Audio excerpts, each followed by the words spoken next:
मैं ये कहना चाहता हूँ कि एक बहुत बड़ा भ्रम और बहुत बड़ा झूठ शिक्षा में जो लोग व्यापार मंडल का चुनाव करा रहे हैं वो फैलाने की कोशिश कर रहे हैं। और उसमें जो क्षेत्र के विधायक हैं वो धरने के माध्यम से भी अनर्गल आरोप अधिकारियों पर और इस पूरी प्रक्रिया पर लगा रहे हैं। मैं कुछ तथ्य आज आपके सामने लाना चाहता हूँ।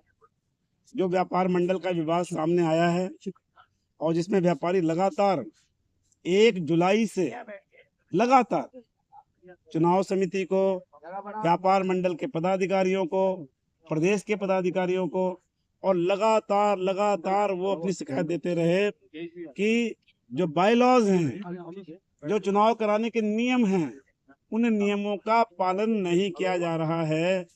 घर बैठकर मतदाता सूची बनाई जा रही है, घर बैठ कर के व्यापारी तय कर दिए जा रहे हैं और जिन व्यापारियों की संभावना है कि वोट नहीं देंगे उनके वोट नहीं बनाए जा रहे। लेकिन चुनाव समिति जो स्वयं में खुद ही नियमों के विरुद्ध बनी थी, जो जिस व्यापार मंडल का गठन हल्द्वानी में हुआ, हल्द्वानी इकाई के रूप में, और जिसका कार्यक्षेत्र पूरे प्रदेश के लिए बनाया गया, उसने स्वयं अपने बायलॉज में लिखा था कि कोई भी जो चुनाव होगा, किसी भी इकाई का चुनाव होगा, तो उस चुनाव को कराने के लिए जो चुनाव समिति बनेगी, वो जो चुनाव वहाँ की व्यापार मंडल की इकाई है, वो इकाई उसका गठन करेगी और उसमें केवल एक अध्यक्ष होगा और 3 सदस्य होंगे, अधिकतम 4। मैं पूछना चाहता हूँ कि ये जो 7 लोगों की समिति बना दी गई, कौन से नियम से बनाई गई, किसने बनाई? व्यापार मंडल ने तो बनाई नहीं। व्यापार मंडल की बैठक जनता की आपने बुलाई नहीं, तो आपने अपने घर बैठ के बना ली। और यही बात 18 तारीख को जब उपनिबंधक ने आपसे पूछे 5 पॉइंट कि आप जिस नियमों के तहत चुनाव कराना चाहते हैं उस नियमों को हमें दे दीजिए। उन्होंने कहा आप हमें अपने नगर इकाइयों के चुनाव के लिए क्या प्रक्रिया है यही दे दीजिए। आपके कौन कौन मेंबर आज की तारीख तक अद्यतन बने हुए हैं इनकी सूची दे दीजिए, पुराने मेंबरों की सूची दे दीजिए।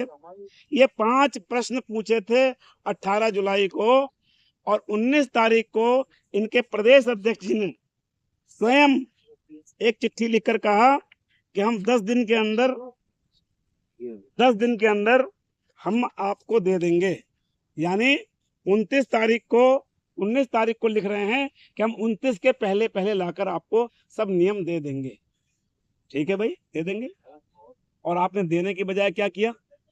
चुनाव शुरू कर दिया और 25 तक की चुनाव निपटाने का काम कर दिया।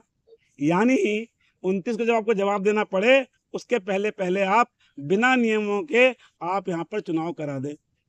आज मैं कहना चाहता हूँ कि 5 बिंदुओं का जवाब आज तक नहीं दिया।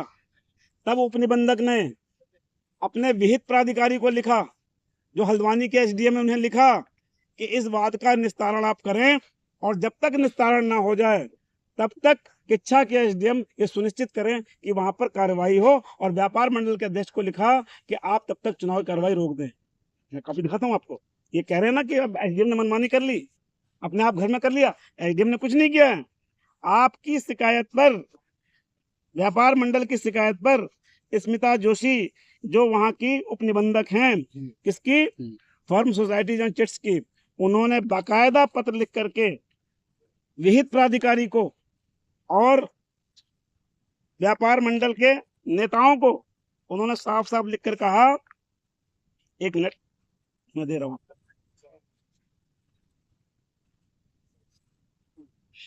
इससे पहले वाले दोनों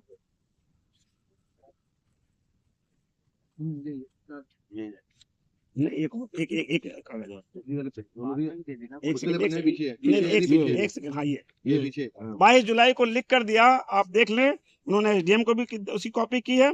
और जो अध्यक्ष हैं व्यापार मंडल के प्रदेश, जिन्होंने जवाब दिया था, उन्होंने लिखा कि अध्यक्ष सचिव प्रांतीय उद्योग व्यापार प्रतिनिधि मंडल समिति, पता शंकर ट्रेडर्स, कारखाना बाजार हल्द्वानी, पोस्ट और तहसील हल्द्वानी, जिला नैनीताल को इस आशय इस निर्देश के साथ प्रेषित की व्यापार मंडल किच्छा के चुनाव से संबंधित कोई भी कार्रवाई प्रस्तावित चुनाव के विवाद की स्थिति का निपटारा विहित प्राधिकारी उप जिलाधिकारी हल्द्वानी के स्तर से होने के उपरांत ही की जाए। यानी ये जो वाद पहुंचा है उपनिबंधक के पास, उन्होंने कहा जब तक इस बात का निस्तारण विहित प्राधिकारी यानी मजिस्ट्रेट हल्द्वानी उप मजिस्ट्रेट हल्द्वानी जब तक ना कर दें तब तक व्यापार मंडल आप चुनाव नहीं करोगे। और इसकी कॉपी उन्होंने एसडीएम किच्छा को भी करी, उप जिलाधिकारी किच्छा जनपद उधम सिंह नगर को इस आशय के साथ प्रेषित कि प्रकरण आपके क्षेत्रागत होने के कारण उपरोक्त के आलोक में आवश्यक कार्रवाई करने का कष्ट करें। अब आप ये बताएं कि देश नियम कानून चल रहा है ना, व्यापार मंडल का आपने गठन किया है और पूरे प्रदेश की 23 इकाइयों में आपने कहीं भी नियमों का पालन नहीं किया। हम व्यापार मंडल से लड़ाई नहीं लड़ रहे हैं, हमारा ये भी उद्देश्य नहीं कि 23 इकाइयां भंग करा दें, हम इन चक्करों में नहीं पड़ रहे। लेकिन जिस तरीके से सरकार को बदनाम करने की कोशिश की जा रही है और प्रशासन को, मैं इसलिए प्रेस कॉन्फ्रेंस कर रहा हूं कि व्यापार मंडल किसी की बपौती नहीं है। व्यापार मंडल नियमों कानूनों के तहत रजिस्टर्ड एक संस्था है और उसको अपने चुनाव नियमों कानूनों से कराने पड़ेंगे।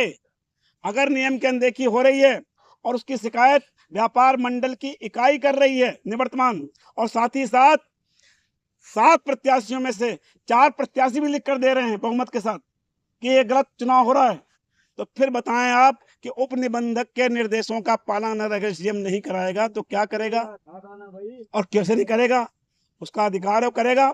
दूसरी ओर मैं ये भी आरोप लगाना चाहता हूं कि आज ये बात प्रशासन की ओर से आई कि दोनों पक्ष बैठकर बात कर लें। कहा गया कि 5 आदमी तुम भेजो, 5 आदमी तुम भेजो।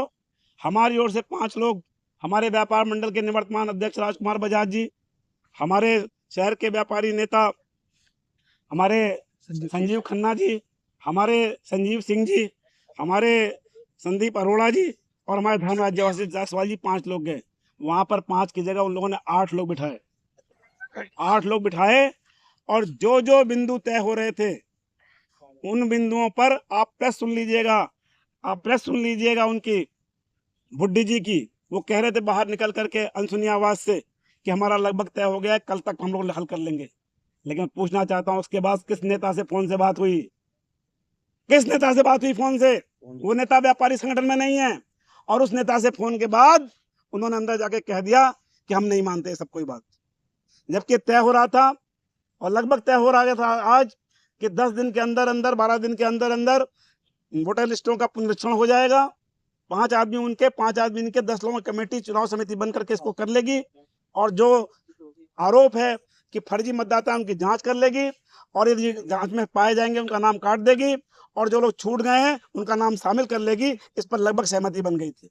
अब विवाद इस बात का रह गया था कि अगर वो कह रहे थे अब नया नामांकन नहीं होगा, इस पक्ष से जो लोग गए थे वो ये कह रहे थे कि जब आप वोटर लिस्ट में मान लो जो छूट गए उनको शामिल करोगे तो उनका एक कानूनी अधिकार है कि जिसका वोटर लिस्ट में नाम होगा वो चुनाव में पर्चा भरने का अधिकारी होता है। वो कहेगा मेरा अधिकार तो छिन गया क्योंकि आपने चुनाव का नामांकन रखा ही नहीं, इसे नामांकन आगे रखा जाए और तब चुनाव कराया जाए। और इस बात पर लगभग वो सहमत होने वाले थे, तब तक फिर नेता बाहर गए, किसी नेता को, अपने आका को फोन किया, आका ने कहा नहीं अगर ऐसा कर दोगे तो मेरी बेइज्जती हो जाएगी। तो ये किसी की नाक का सवाल बन करके किच्छा के व्यापारियों को लड़ाने का काम किया जा रहा है। कल मैं एक और खुलासा बड़ा करने वाला हूं और कल मैं फिर आपके साथ मिलूंगा, मेरे व्यापारी साथी मिलेंगे, कल हम इस काम को आगे बढ़ाएंगे। लेकिन आज मैं इतना कहना चाहता हूं कि व्यापार मंडल से मैं चीख चीख कर पूछना चाहता हूं कि अगर आप चुनाव आपका सही है तो आप अपने व्यापारी सदस्यों की सूची क्यों नहीं आप उपलब्ध करा पाए? आज तक 18 तारीख को आपको नोटिस हुआ था, आज इतने दिन हो गए, 1 हफ्ता हो गया, आज तक आप अपनी सूची क्यों नहीं पेश कर पाए? अपने बंधक को क्यों नहीं पेश कर पाए? वित्त अधिकारी को आपसे जो नियम कानून पूछे गए क्यों नहीं दे पाए?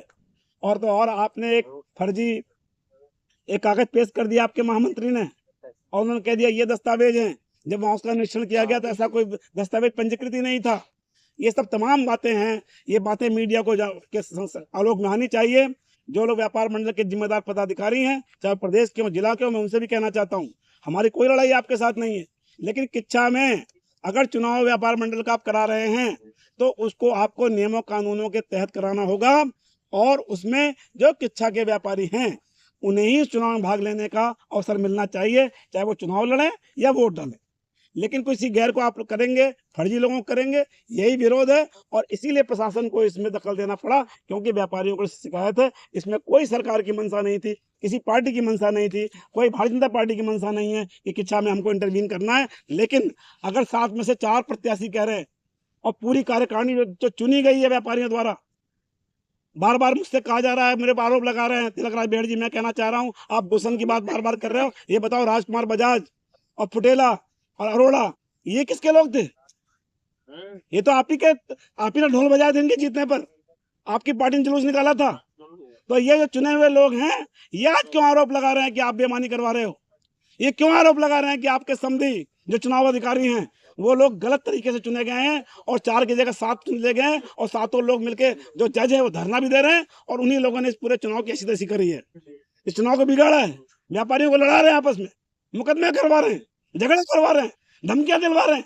जिला अध्यक्ष का काम ये नहीं होना चाहिए कि आगे धमकी दे, धमकी दी जा रही है। और कुल मिलाकर के जिस तरह से रुद्रपुर में व्यापार मंडल तोड़ दिया गया, ऐसे ही किच्छा में व्यापार मंडल तोड़ने की साजिश, मेरा आरोप है, तिलक राज बेहड़ जी और उनके समधी उनके लोग कर रहे हैं। हमें होने नहीं देंगे। चुनाव निष्पक्ष होगा। किच्छा के व्यापार मंडल में जितने व्यापारी हैं, जो रजिस्टर्ड व्यापारी हैं, जो व्यापार करते हैं, उनके द्वारा इसका गठन होगा, वो लोग मेंबर होंगे, वो चुनाव करेंगे और शीघ्र चुनाव हम करा कर देंगे। लेकिन आप समझ लें, पत्रकार मित्रों के माध्यम से कहना चाहता हूं कि आप जान जाएं, वो चेहरे सामने आ गए जो नहीं चाहते हैं कि किच्छा में ईमानदारी से चुनाव हो। और इसीलिए मैं आपके माध्यम से व्यापार मंडल के लोगों से भी और इन सब बेहड़ जी से पूछना चाहता हूँ कि वो जवाब दें और बताएं कि क्यों आपके इकाई के लोग आज तक जवाब नहीं दे पा रहे हैं अपने बंधक को, क्यों जवाब नहीं दे पा रहे हैं विहित प्राधिकारी को, क्यों नहीं जा रहे हैं उनके पास जो मजिस्ट्रेट है, क्यों आप एसडीएम को निशाने पर ले रहे हैं? एसडीएम से आपकी क्या निजी लड़ाई है? आप व्यापारियों के कंधे पर बंदूक रख करके एसडीएम पर क्यों दाग रहे हैं? आप व्यापारियों के क्यों लड़ा रहे हैं एसडीएम से और अधिकारियों से? व्यापारियों की एसडीएम से कोई लड़ाई नहीं है। तिलक राज बेहड़ की अपनी लड़ाई होगी, उस लड़ाई को अपने कंधे पर लड़ें, लेकिन शहर के व्यापारियों कंधे बंदूक रख के ना दागें। ये मेरी अपील है। और मैं चाहता हूं कि आपके माध्यम से ये सारे दस्तावेज मीडिया के माध्यम से हम इसको अभी आपको देंगे, आप भी जानिए और लोगों को बताइए ताकि लोगों को वस्तुस्थिति पता चल सके।